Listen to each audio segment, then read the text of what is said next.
Welcome. In this video, we're going to walk through how to search in your messages on the LinkedIn app for PC after the new update. If you've been trying to figure out where everything is, or if the changes have been confusing, don't worry. By the end of this guide, you'll know exactly how to find any message or conversation in just a few clicks. The first thing you'll need to do is open the LinkedIn app on your PC. Once you've logged into your account, direct your attention to the bottom corner of the screen. There, you'll see the messaging bar. This is your key to accessing all your past conversations, whether you've been connecting with colleagues, recruiters, or professional contacts. Click on the messaging bar, and it will open up your entire list of conversations. Depending on how active you are on LinkedIn, this list may be short and simple, or it might be very long, making it harder to find what you're looking for. That's exactly why the search feature is so helpful.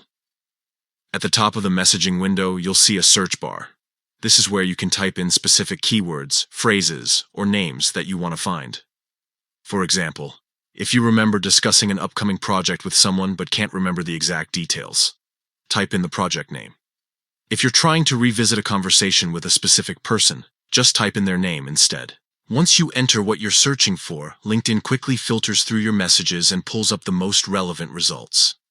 This is a huge time saver compared to scrolling endlessly through past chats, hoping to stumble upon the one you need. Using this updated search feature not only keeps you more organized, but it also ensures you never lose track of important conversations. Whether it's preparing for a job interview, following up on a collaboration, or referencing past discussions with your network, being able to search directly in your message history makes staying productive on LinkedIn much smoother. So to recap, open the LinkedIn app, click on the messaging bar located in the bottom corner, and use the search bar at the top to type in what you're looking for. Thanks for watching.